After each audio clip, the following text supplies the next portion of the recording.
Eh bien, bonjour à toutes et à tous. Alors, vous voyez, on est masqué. Je vais juste enlever le masque pour vous souhaiter la bienvenue à ce 43e webinaire de Parlons RH. Je suis Thomas Chardin, dirigeant de Parlons RH. Et j'ai le plaisir aujourd'hui de recevoir Nadine Buis-Lecomte, qui est directrice client chez Cornerstone de Demande, pour nous parler d'innovation RH. Merci beaucoup, Nadine, d'être là aujourd'hui avec nous.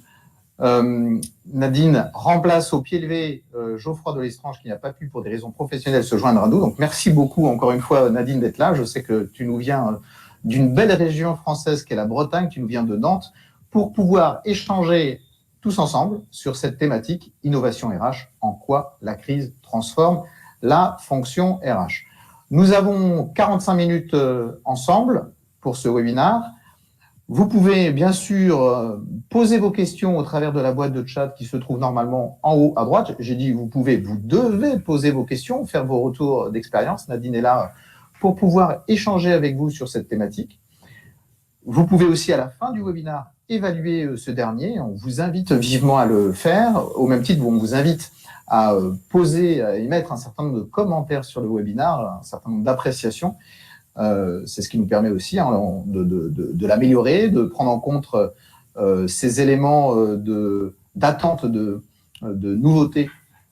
J'ai un petit retour son qui est un petit peu problématique, en fait, ce qui explique mon ton saccadé. Je demande à Ferhat, qui est le chef de projet, de bien vouloir couper légèrement le son, parce que j'ai un écho qui est très perturbant, et je ne voudrais pas que ça génère une mauvaise expérience. On va voir que dans la dynamique d'innovation, il y a parfois la notion d'expérience et de perception. Il ne faudrait pas que vous ayez une mauvaise expérience de ce webinaire. Donc, je parlais des modalités opérationnelles. Vous pouvez télécharger la présentation et mettre des commentaires, l'évaluer à l'issue et surtout utiliser la boîte de chat.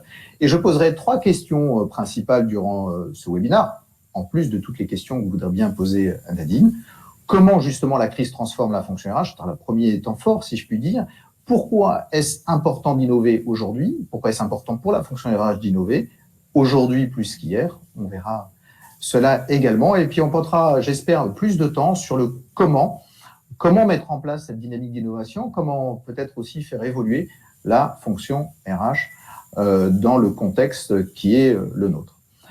Voilà ce que l'on vous propose avec Cornerstone et avec Nadine sur cette thématique passionnante. Et avant de commencer sur cette première question, Nadine, je vais te poser une question et je vais remettre le masque. En revanche, je vais te demander d'enlever le masque et de le garder enlevé, voilà, puisque c'est quand même toi qui as la primeur de cette prise de parole sur ce webinaire. Est-ce que tu peux nous présenter un petit peu ton périmètre de responsabilité aujourd'hui et puis pour ceux qui ne connaîtraient pas encore ce bel éditeur, nous présenter la société Cornerstone. Merci encore une fois d'être là, parce que je sais que ça n'a pas été si simple que de venir. Merci. À toi la parole. Bonjour à tous, enchantée d'être avec vous aujourd'hui sur Parlons RH avec Thomas Chardin et toute l'équipe. Donc effectivement, je travaille au sein de la direction commerciale client chez Cornerstone, donc depuis 4 ans et demi, avec une centaine de clients dans mon périmètre. Donc aujourd'hui, notre ambition est effectivement d'accompagner nos clients sur ces sujets de transformation et avec comme motto people-centric, c'est-à-dire se focaliser sur les hommes dans les entreprises. Et Cornerstone ? Quelques mots. Cornerstone, effectivement, depuis 20 ans dans les domaines RH, spécialistes au niveau mondial. Donc 75 millions d'utilisateurs aujourd'hui sur nos portails en ligne dans un très grand nombre de pays avec effectivement toutes les langues utilisées par nos clients. Un des leaders du management, enfin du human capital management, je peux dire ça? Oui, tout à fait, avec effectivement du périmètre depuis le recrutement, le développement et la rétention des collaborateurs au sein de l'entreprise. Alors, avant de commencer directement notre webinaire, mais peut-être d'ailleurs que ça en fait partie, on est en plein dans la crise, encore une fois, hier avec l'intervention du président de la République. Juste une question, parce que je suis curieux, comment vous avez vécu, vous, Cornerstone? Comment vous avez géré? Comment vous gérez encore d'ailleurs aujourd'hui, depuis mars en fait, ce contexte sanitaire exceptionnel? En fait, dans ma question, comment vous le gérez en interne? Tu disais people-centric. Voilà, comment ça fonctionne auprès des collaborateurs, puis surtout aussi auprès des clients? Comment ça se passe? Est-ce que tu peux nous en dire 2 mots? Alors, c'est effectivement quelque chose qui a été pris très en amont chez Cornerstone, puisqu'on avait déjà cette flexibilité du lieu de travail, donc sans effectivement identifier à quel moment on allait dans les bureaux ou pas.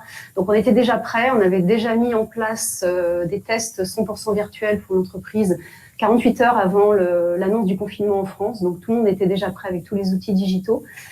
Et quelques jours après l'annonce du confinement, donc dans un grand nombre de pays, on a mis en place des contenus en ligne pour aider nos clients à gérer leurs équipes à distance et aider les collaborateurs à équilibrer leur vie personnelle et leur vie professionnelle, puisque tout le monde était confiné chez soi.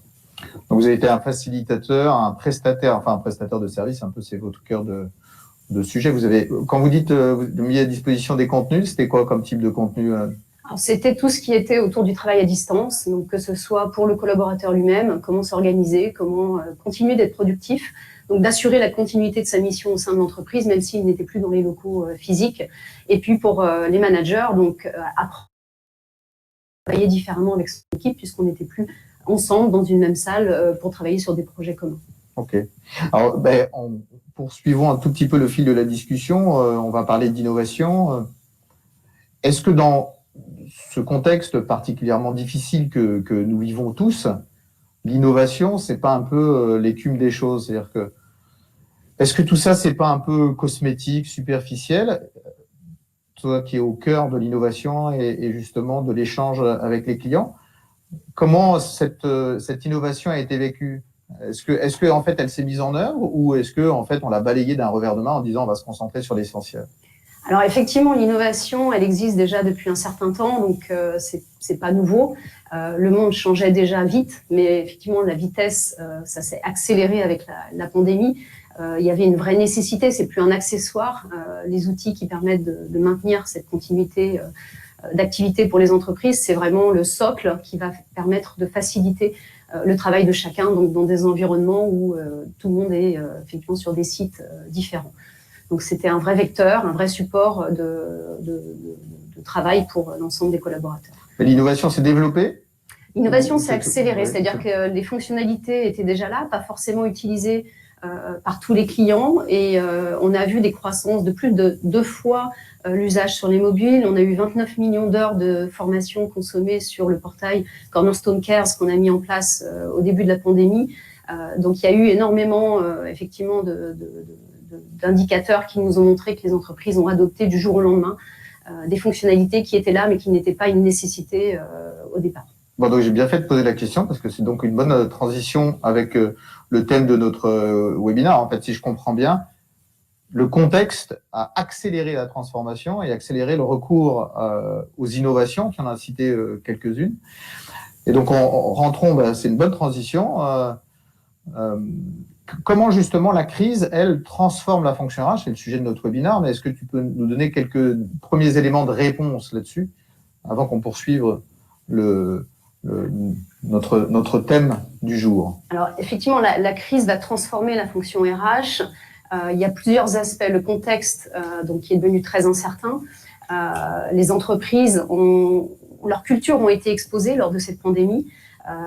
Et je citerai plus tard des exemples. On a effectivement aujourd'hui besoin de revenir à l'essentiel, et il y a aujourd'hui au sein des collaborateurs la volonté d'une transparence, de confiance, de responsabilité, et donc le focus aussi sur l'impact environnemental et sociétal que ma société va avoir est important dans l'exécution de ma mission. Incertitude versus confiance, en fait, tu as évoqué les deux. On est dans un contexte d'incertitude qui rend encore plus fort peut-être le besoin de confiance.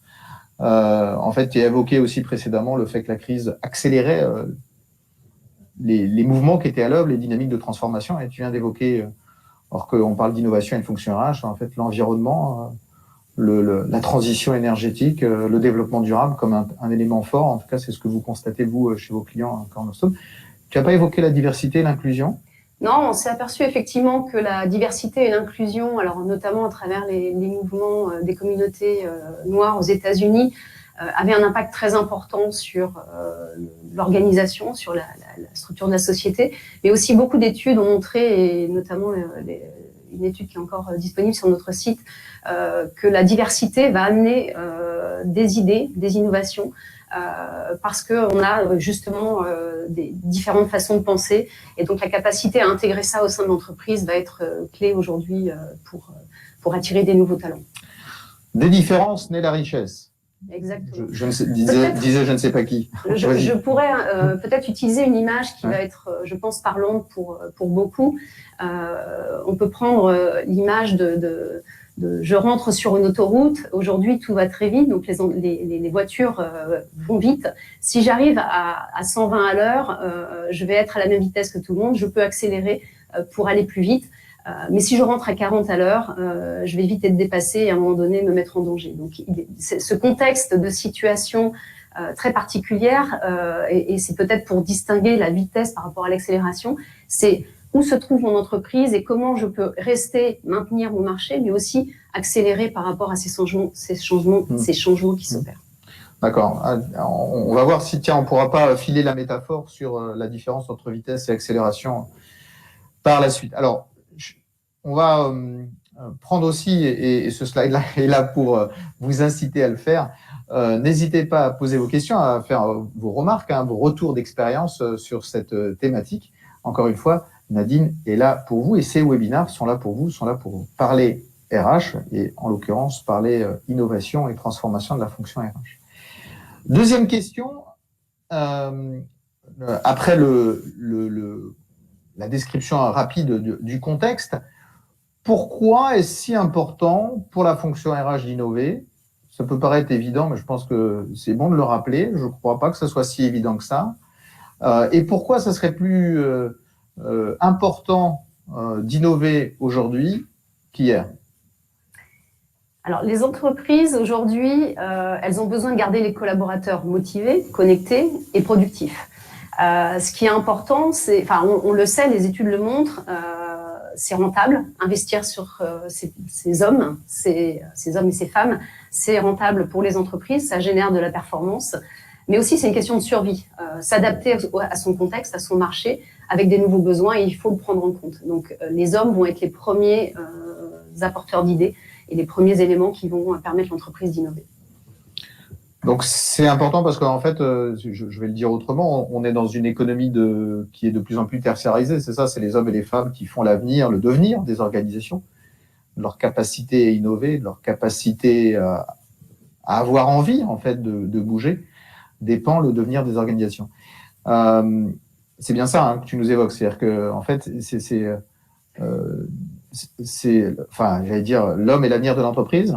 Ça n'était pas l'avant. Alors, ça l'est, sauf qu'effectivement, il y a deux angles de vue. Le côté entreprise, on a mis en place sur ces dernières années, on l'a vu chez beaucoup de nos clients, la mise en place de processus pour contrôler, pour suivre. Prenons l'exemple d'un entretien annuel. On va pouvoir identifier la performance de chacun et associer des primes ou des augmentations en fonction de la réalisation d'objectifs. Mais aujourd'hui, il y a aussi cet angle de vue qui est l'expérience du collaborateur, mais pour servir quoi? Pour servir la satisfaction client. Quels sont les services que je vais apporter à mes clients pour me différencier sur le marché? Donc, l'expérience du collaborateur, le fait d'investir sur les services qu'on va lui proposer va lui permettre d'être plus efficace, plus productif pour apporter le bon niveau d'expérience auprès de ses clients. Et l'industrie du service, on le sait tous aujourd'hui, les constructeurs automobiles deviennent des entreprises de service. C'est comment je vais pouvoir faire adhérer des clients finaux à ma marque, à mon produit. En fait, c'est ce que je voyais ce slide-là comme étant, on passe d'un modèle de talent management en fait concentré sur l'entreprise, un peu un modèle de command and control, au modèle de droite qui était le modèle plutôt moderne, contemporain, d'autonomie, de responsabilité, de confiance. Il y a comme ça pourquoi? Pour passer d'un modèle à l'autre. Alors non, l'objectif c'est de conserver des choses qui marchent, c'est-à-dire on a toujours besoin de ces processus, mais de laisser plus de responsabilité et de confiance dans les mains du collaborateur. Donc, et notamment à travers, on l'a vu sur l'expérience pendant le confinement, c'était de permettre aux collaborateurs de pouvoir faire sa mission, ses projets, mais avec un coaching rapproché avec son manager. Et donc, des innovations qu'on avait apportées il y a maintenant un peu plus de 18 mois autour du feedback continu, à travers des conversations qui étaient anciennement plutôt informels. L'idée, c'est ici de les structurer, de pouvoir les suivre avec un plan d'action, mais quotidien quasiment, ou hebdomadaire. Donc après, selon le rythme qui est mis en place entre un collaborateur et son manager. C'est utiliser ces fonctionnalités qui sont un support technologique dans l'échange et la construction d'étapes, de plans d'action et de développement du collaborateur dans un contexte où, parce qu'il est plus autonome, il a besoin aussi d'être encadré et qu'on lui offre les opportunités de développement dont il a besoin pour faire son métier. En fait, je trouve ça intéressant parce que souvent on a des effets un peu des effets de balancier. On passe d'un extrême à l'autre, on passe du command and control à l'autonomie complète, à une forme d'entreprise libérée où on serait auto-saisi de sa propre responsabilité. Ce que tu dis, c'est qu'en fait, il s'agit de concilier peut-être le meilleur de deux mondes, ou en tout cas d'être dans une forme d'hybridation progressive. J'utilise des mots un peu compliqués, mais en fait, c'est un peu ce que tu évoques. C'est-à-dire, il y a une progressivité pour faire en sorte que les choses se matchent bien. C'est bien ça?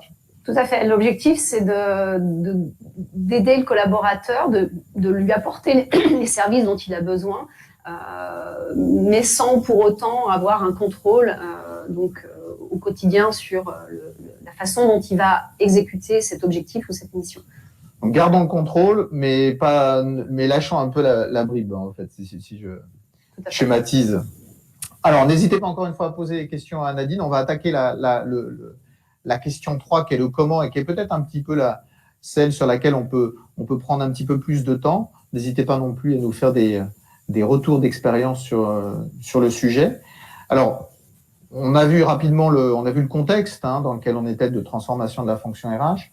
On a vu le pourquoi, en fait, qui est une dynamique d'hybridation progressive, d'adaptation de la fonction RH, avec un contexte d'accélération. Enfin, il faut avoir de la vitesse et accélérer en même temps. Et pour avoir de la vitesse, il faut accélérer probablement au préalable. C'est-à-dire, pour passer de 40, tu disais 40 km/h. J'essaie de filer la métaphore de tout à l'heure. Pour passer de 40 à 120, tu as dit, il faut d'abord accélérer, et puis après peut-être de 120 pour essayer de doubler les autres, sans risquer la sortie de route, évidemment. Comment est-ce qu'on fait concrètement? Moi, je suis DRH d'une entreprise de 2000 salariés. Qu'est-ce que je dois faire pour appréhender plus opérationnellement cette dynamique de transformation? Comment j'accélère? Alors, il y a un enjeu qui est essentiel aujourd'hui, qui est de faire parler les données RH. Une étude de Fosway a montré que seulement 57% des entreprises utilisent ces données aujourd'hui pour prendre des décisions, les données RH notamment. Donc, effectivement, ça va être un des enjeux majeurs. La pandémie a apporté à la fois des défis, mais aussi des vraies opportunités.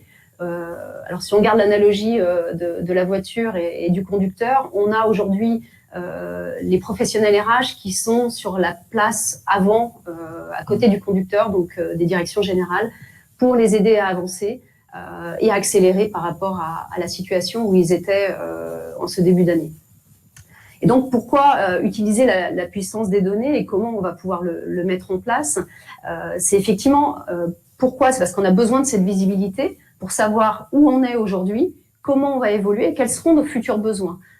Quand on parle d'industries manufacturières qui, aujourd'hui, vont vers du service, quels sont les profils dont j'ai besoin par rapport à ma force de travail actuelle, quelles sont les futures compétences que je vais devoir chercher. Les outils vont être un vrai vecteur pour pouvoir faire plus avec des moyens quelque part similaires, mais de pouvoir identifier ces zones de compétences et vers quoi je dois développer mes collaborateurs aujourd'hui pour répondre à ces nouveaux enjeux business. Et donc, notre activité chez Cornerstone, elle va être, en tout cas moi je le vois avec mes clients, de plus en plus dans l'alignement de la stratégie des organisations à l'alignement de la stratégie RH qui va permettre de réaliser ces objectifs. Et c'est quoi? On peut rentrer un petit peu dans le détail des deux exemples qui sont ici, puisqu'en plus il y a Marie-Christine qui te pose la question, et je la prends à la volée. Pourriez-vous donner des exemples concrets? Oui. Prenons le temps de rentrer peut-être dans ces deux exemples-là. Exactement. Donc, par exemple, dans mon organisation, j'ai une personne qui va travailler sur de la gestion de projet. Demain, elle souhaiterait évoluer vers d'autres métiers, par exemple du service client. comment elle peut, quelles sont les compétences qu'elle a acquises. Donc l'idée, c'est d'être capable de détecter, d'évaluer ses compétences, mais de manière dynamique, par rapport à un référentiel de compétences universelles, donc ce qui est aujourd'hui un des éléments de notre moteur de compétences proposé dans la solution, qui va permettre d'identifier pour le collaborateur son panel complet de compétences et de se dire, entre un métier de chef de projet et un métier de relation client, quelles sont les compétences qui vont m'être utiles et quelles sont celles que je vais devoir développer. J'ai peut-être, et la notion de distance à la compétence est intéressante, et c'est de se dire comment je vais pouvoir aller vers ce métier. Et la compétence, on peut l'associer aussi à des contenus de formation. Comment ces contenus de formation vont répondre ou vont permettre d'acquérir un certain nombre de compétences. Donc, je vais pouvoir me définir une trajectoire pour aller vers ces métiers avec des compétences qui vont être aujourd'hui beaucoup plus autour de compétences transverses, de soft skills, mais qui s'accompagnent aussi de compétences savoir-faire métier pour répondre à des enjeux dans chacune de vos entreprises. Le système, je vais essayer de rentrer encore plus dans l'opérationnalité des choses. Le système cartographique, tu as parlé de cartographie des compétences, tu as parlé de référentiel universel. Oui, alors on a effectivement aujourd'hui la capacité de proposer à nos clients avec le moteur d'IA, donc d'intelligence artificielle de Clustry, qui est une société de la French Tech française, donc Cornerstone a fait l'acquisition en janvier dernier, et ce moteur en fait de compétences a intégré 250 millions de profils et de carrières pour pouvoir identifier parmi des millions de compétences des compétences uniques et qui vont s'enrichir donc au fil de l'eau avec tous ces profils carrières. Ce qui manquait à ces moteurs d'IA, c'était effectivement cette base de données importante sur des talents, et Cornerstone, avec ses 75 millions de données aujourd'hui, a la possibilité de nourrir cette IA au service des professionnels RH, des collaborateurs, pour développer leur employabilité par rapport à ces nouveaux métiers qui arrivent aujourd'hui sur le marché. Donc ça, c'est, on va se saisir des données, en fait, pour répondre à la question, il faut qu'on s'approprie la donnée. Hein. Tu as parlé d'intelligence artificielle, de 250 millions de parcours, je sais pas, je voudrais pas travestir les mots parcours ou profil, les champs de compétences. C'est le graphe de droite, tu peux nous en dire un mot ou pas? Alors, ça permet de visualiser, donc par entreprise ou par secteur ou par profil métier, des compétences et les noyaux de compétences que vous avez dans votre organisation. On sait par le passé que définir un chemin de carrière ou identifier où sont mes compétences dans l'entreprise, ça peut être très compliqué. On a des exemples de grands groupes pharmaceutiques qui effectivement avaient des compétences rares dans certaines régions pour lesquelles ils avaient besoin de faire appel à eux sur certains projets. Là, l'idée, c'est que l'IA va permettre en fait d'identifier parmi 100 000 personnes, par exemple, au sein d'un grand groupe, où sont ces compétences et comment je peux les utiliser par rapport à des projets. Et on le verra un peu plus tard dans les initiatives qui peuvent être mises en place pour justement apporter l'innovation autour de compétences. En fait, c'est une représentation graphique de où se situent, c'est marqué en fait, les zones de compétences, c'est ça, et futur, et on peut dresser des trajectoires. Donc, s'approprier les données agrégées et anonymisées pour justement générer plus de valeur métier RH. Ce qui est important de mentionner ici, c'est que ça va nous aider aussi à développer la mobilité. Pouvoir se positionner par rapport à des métiers dont on n'a même pas idée, par rapport à un profil de compétences, ça peut être des vraies ouvertures de mobilité verticale, alors qu'on était plus dans une réflexion, et on le voit encore beaucoup, sur des mobilités horizontales. Et donc l'objectif, c'est d'ouvrir le champ, le panel des possibilités pour les collaborateurs. On a un exemple, notamment au sein de la SNCF, qui, pour des métiers en reconversion, a pu identifier sur chacun des profils les compétences qui leur permettaient d'accéder à des nouveaux métiers, avec peut-être des compléments de formation, une distance à la compétence qui doit être complétée pour aller vers ce métier. Et donc, c'est là où l'enjeu de la technologie et des solutions unifiées pour avoir une vue 360 de son collaborateur va permettre de répondre à ces enjeux. Alors, avant de rentrer sur cette slide avec cette belle phrase qui est une transformation est un voyage, il y a quelques questions. Alors, j'oublie pas vos questions, Christelle et Marie-Christine, mais pour rester sur le thème juste d'avant, puisqu'il y a une question de Maria Jésus qui dit « comment accéder à ce référentiel universel? Moi, j'ai la réponse un peu, mais... Alors, avec des solutions de gestion des talents, puisqu'effectivement, l'idée, c'est d'avoir une base consolidée RH pour pouvoir, à un moment donné, connaître ses compétences. Donc, ça va être soit par une démarche d'entreprise, d'identifier les compétences de ses collaborateurs avec un parsing, alors une analyse des CV, des parcours de carrière de ses collaborateurs, mais pas uniquement dans son entreprise, de manière beaucoup plus large. Et quelqu'un peut avoir au sein de la direction finance des compétences en communication et en création sur des outils digitaux, mais qu'on n'utilise pas dans l'entreprise. Et peut-être que cette compétence va nous être utile demain pour travailler sur des projets en dehors de la finance, mais sur des sujets qui vont être porteurs d'innovation pour l'entreprise.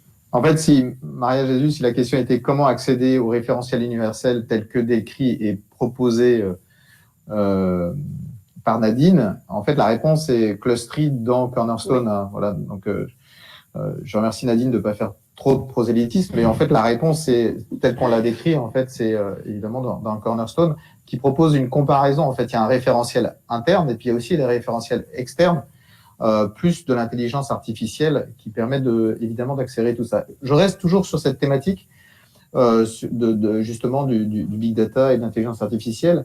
Antoine te pose la question suivante. Comment gérez-vous les biais dans les données et les modèles algorithmiques? Sexe, âge, etc. Alors effectivement, c'est une question qui revient souvent quand on parle d'IA et elle est tout à fait valable. Donc il y a une question d'éthique. Ce qui va être important, et on l'a vu notamment pendant cette phase de pandémie, où on a notamment sur les portails en ligne Cornerstone mis à disposition, Cornerstone Cares, un ensemble de contenus autour des biais inconscients. Et il y a une vraie prise de conscience autour de ça, et l'homme ou les personnes que l'on est, on a tous des biais inconscients. Et le principal processus sur lequel on le voit, c'est le recrutement.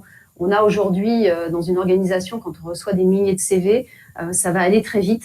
Mais effectivement, on peut questionner aussi l'objectivité du recruteur dans la présélection qui est faite.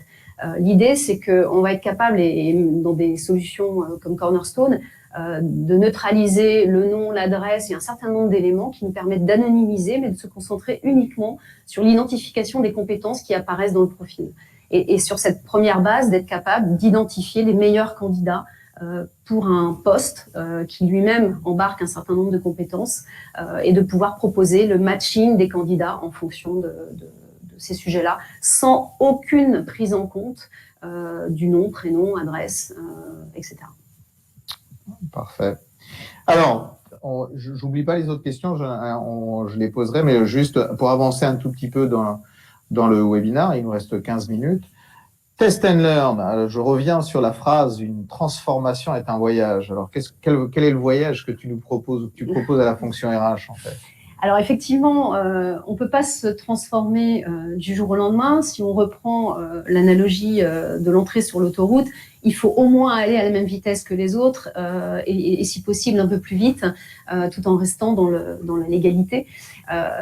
Et comment on va aborder ce voyage? C'est une transformation donc encore une fois progressive. Je vais pouvoir mettre des initiatives en place qui ne sont pas forcément des révolutions.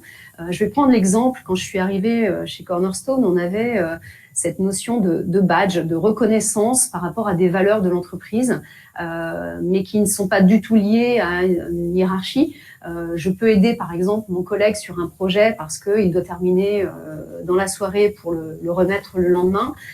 Je vais le faire sur mon temps personnel, mais parce que j'ai aussi envie de contribuer à ce projet. Ce collègue peut reconnaître le travail, on va dire le pas supplémentaire qui a été fait pour réaliser le projet, donc avec cette notion d'esprit d'équipe qui fait partie des valeurs de l'entreprise. Et ça va permettre à chacun de se positionner par rapport à ses valeurs et de le concrétiser. Et c'est un cercle vertueux, puisqu'en fait, c'est visible aussi sur le portail.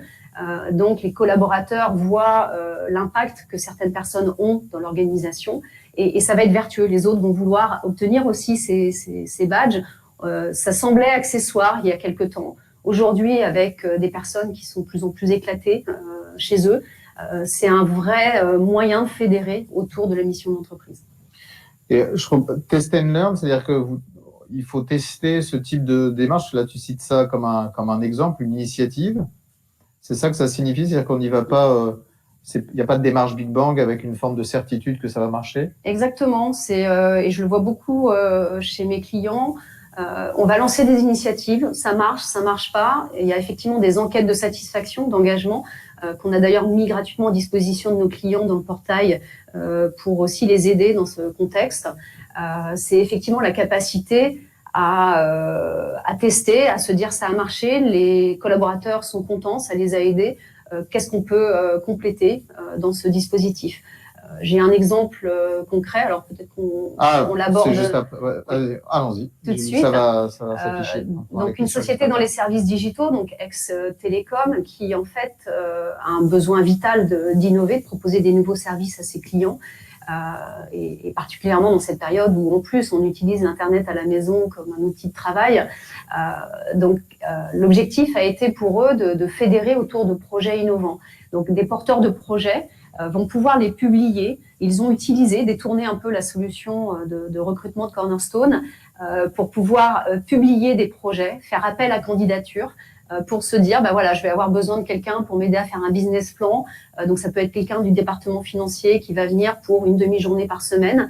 Le manager est informé, donc il y a un processus de validation par rapport à une mission aussi initiale du collaborateur. Et l'idée, c'est de se dire que finalement, ce qu'on connaissait avant, qui était j'avais un métier et je faisais 100% de mon temps sur ce métier, peut-être qu'aujourd'hui dans l'organisation, on va trouver des foyers d'innovation sur lesquels je vais m'impliquer. Donc, je vais dégager du temps pour travailler sur ces projets transverses et qui peuvent demain être les futures, les nouvelles unités de production, d'innovation dans les entreprises.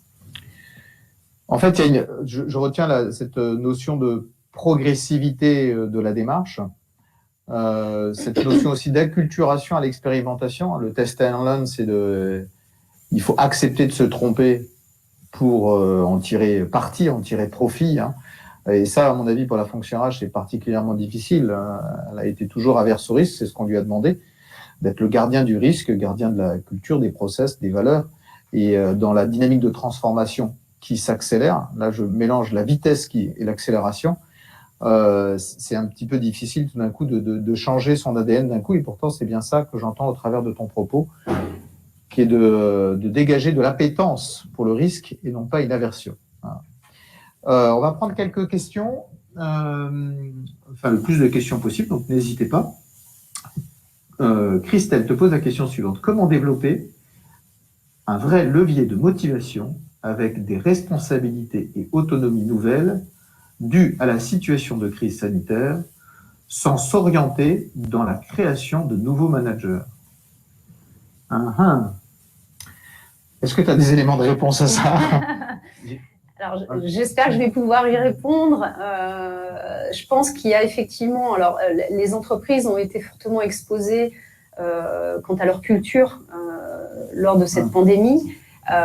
Et effectivement, là où les valeurs de l'entreprise étaient peut-être identifiées, mais pas forcément mises en musique, aujourd'hui, ça va devenir un vrai levier de motivation. Alors, j'ai l'exemple d'un client qui produit donc dans l'industrie sucrière, qui a changé sa chaîne de production du jour au lendemain pour produire du gel hydroalcoolique pour aussi fournir le marché sur ces nouveaux besoins. Donc, du jour au lendemain, et effectivement, ça a donné du sens aux collaborateurs dans l'exécution de leur mission et de se dire, mais on a un vrai impact. C'est-à-dire que la crise apporte effectivement des difficultés, mais aussi des vraies opportunités pour fédérer autour de ce que l'organisation et l'entreprise va proposer au marché. Je disais en introduction que l'impact social et environnemental aujourd'hui est clé, pas uniquement pour les collaborateurs, mais aussi pour l'image que l'entreprise laisse sur le marché.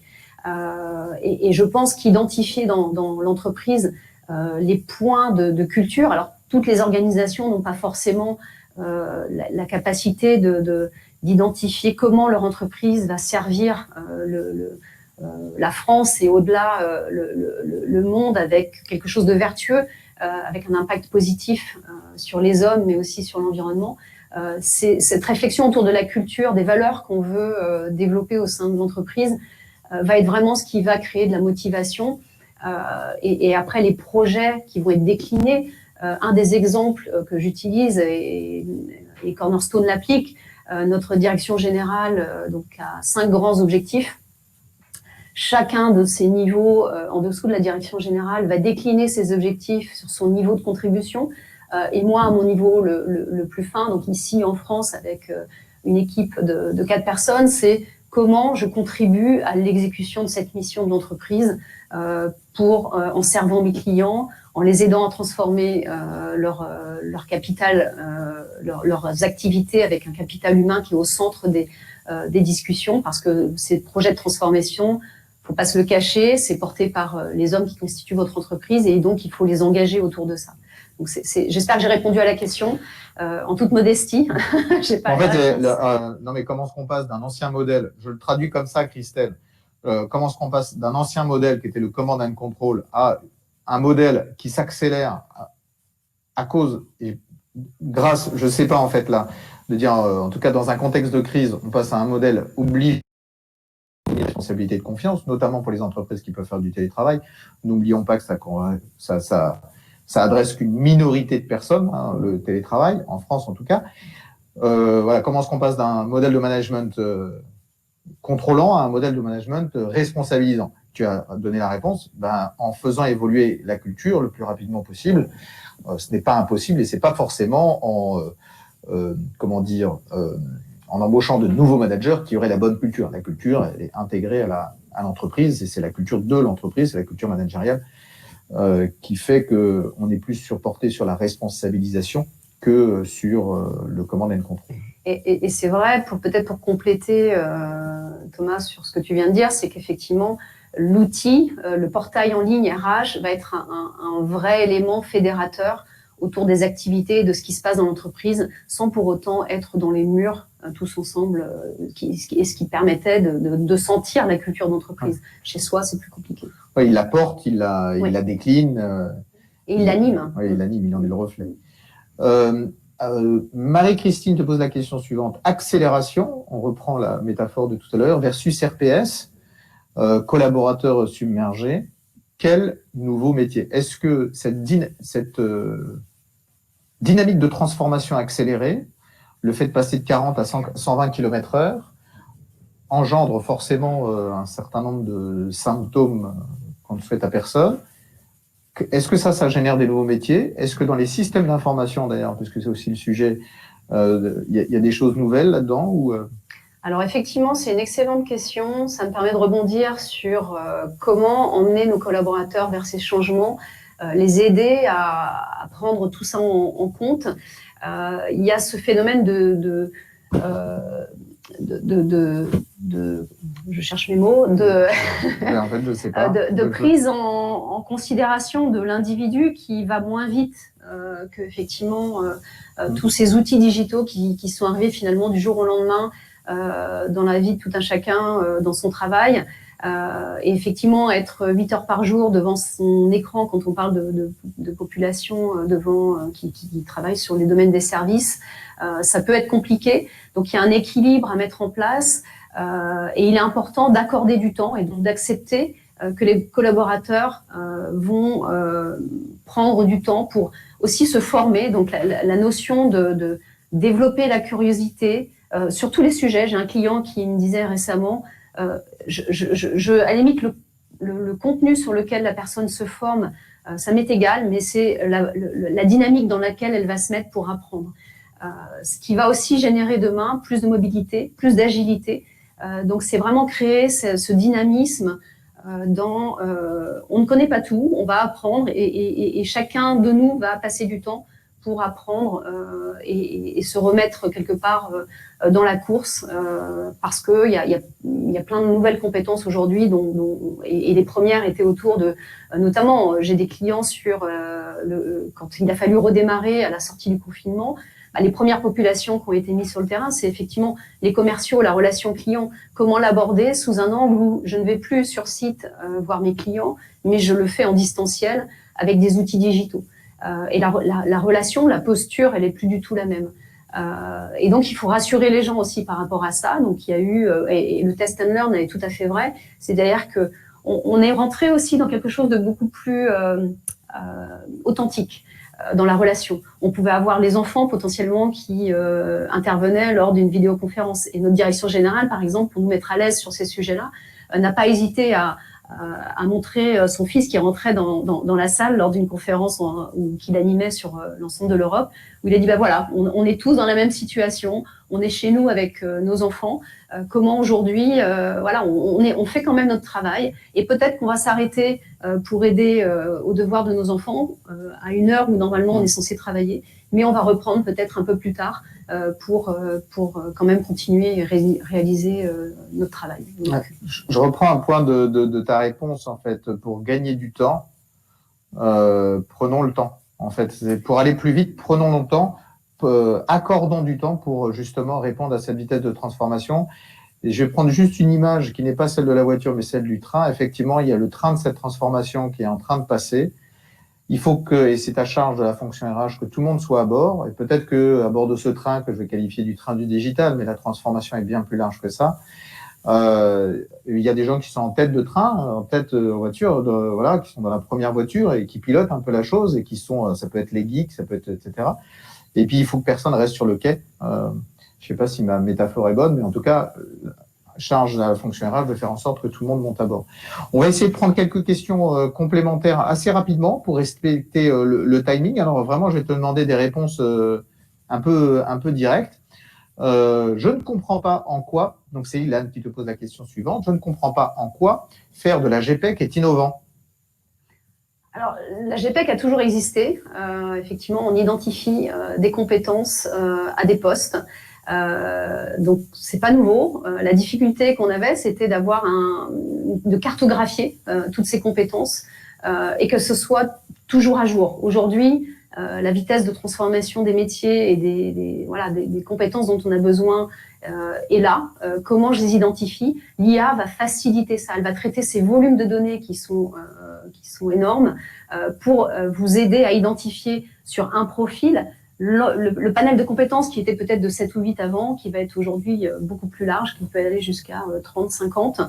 Mais l'idée étant de se dire, à ce panel de compétences, j'ai aussi identifié sur des métiers, des compétences clés, mais aussi à des contenus de formation, à quelles compétences ça répond. Et on appelle le Saint Graal de ces 3 postes pour le regrouper et de se dire, bah voilà, aujourd'hui, je suis chef de projet, demain je veux évoluer vers le service client, quelles sont les compétences dont j'ai besoin et quel est le chemin qui va m'emmener vers ce métier.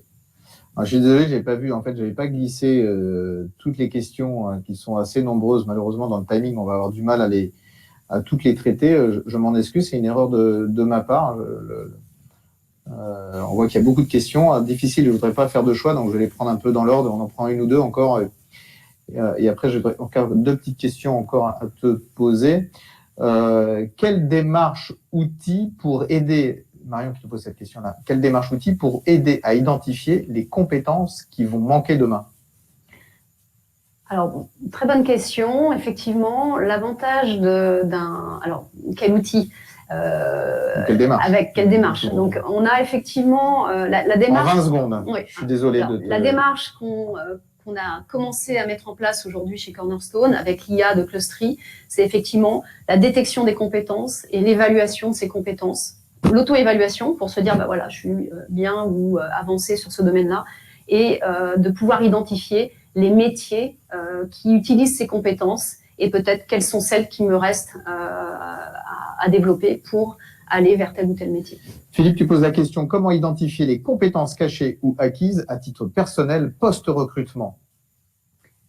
Donc, c'est tout à fait ça, c'est le parsing de CV, et comment l'outil va capter toutes ces informations pour les servir et les mettre à disposition de l'entreprise. En fait, je voulais te la poser parce que j'ai annoncé 2 questions encore et comme tu as donné la réponse précédente, ça me permet juste de gagner du temps. Encore peut-être est-ce que tu peux nous faire une petite conclusion là sur, je sais qu'il y a encore un dernier slide sur la fonction RH, mais vraiment en 20 secondes. Après, j'ai encore deux questions à te poser rapides. Alors aujourd'hui, on sort des silos et des processus qui étaient mis en place historiquement. On a vraiment, on le constate, hein, c'est vraiment l'expérience collaborateur, comment aider les managers à mieux gérer leurs équipes et comment les professionnels RH vont être capables d'exploiter toutes ces données du collaborateur pour servir les besoins futurs de l'entreprise. Et donc, en conclusion, moi j'ai quatre, alors je ne sais pas si c'est des conseils, mais en tout cas 4 points forts qu'on constate aujourd'hui, c'est comment les professionnels RH aujourd'hui vont avoir un rôle clé dans l'aide à l'entreprise pour s'adapter aux nouvelles façons de travailler. Le deuxième point, c'est développer une stratégie clé de compétences, donc une stratégie solide pour aider dans la réalisation des objectifs métiers, et aussi exploiter la puissance des données qui aujourd'hui est encore sous-utilisée côté RH pour prendre des décisions. Et puis, adopter l'automatisation. Encore beaucoup d'activités sont des tâches répétitives, administratives. La technologie va être un vrai levier pour passer à des initiatives, à des mises en place d'expériences pour les collaborateurs et pour servir la mission d'entreprise. J'en ai noté 3 là. Transformation. Aider les entreprises à s'adapter aux nouvelles façons de travailler, développer votre stratégie clé de compétences, exploiter la puissance des données et adopter l'automatisation. Bon, ok, j'avais mis la data dans la partie stratégie compétences, alors je voudrais pas restreindre la data à la partie compétences. En fait, il faut passer d'une dynamique, accompagner la transformation du transactionnel à l'expérientiel, si je résumais un peu tout ça. Quel est ton coup de cœur et quel est ton coup de com' à nous faire partager? On termine toujours les webinaires sur ces 2 questions-là. Coup de cœur, coup de com', en 10 secondes aussi. Alors, coup de cœur, un livre que je lis actuellement, qui est Becoming de Michelle Obama. Expérience intéressante d'une femme. Et coup de com', donc on vient de lancer aujourd'hui une campagne sur le leadership agile. Donc vous pouvez tous aller sur le site de Cornerstone et charger un livre blanc et avoir des contenus de formation gratuits en ligne. Donc n'hésitez pas, allez sur le site de Leadership Agile avec Cornerstone. Et Michelle Obama, peux-tu nous rappeler le nom de son ouvrage? Becoming, devenir.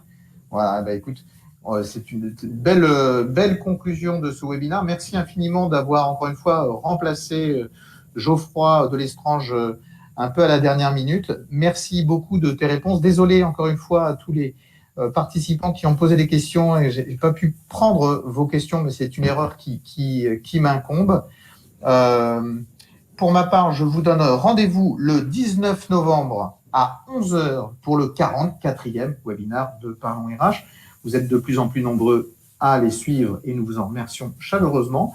Ce 44e, je vais y arriver, webinaire de Parlons RH portera sur un petit peu l'expérience collaborateur, mais un petit peu beaucoup, mais sur les métiers de la paye, comment est-ce que ça constitue un levier d'amélioration de l'expérience collaborateur, comment les valoriser, comment les optimiser. Alors, c'est un ancien gestionnaire paye qui vous parle et ce webinaire sera passionnant parce qu'on va essayer de voir comment redonner du sens, du bon sens et du sens à cette mission qui est parfois un petit peu oubliée et qui est pourtant au cœur de la chose RH. Voilà, et ça sera avec Jean-Marie Mosiconacci, directeur général de la société SD Works. Merci à tous de nous avoir suivis et encore une fois, un très grand merci à toi Nadine d'avoir été là ce matin parmi nous. À très bientôt. Merci.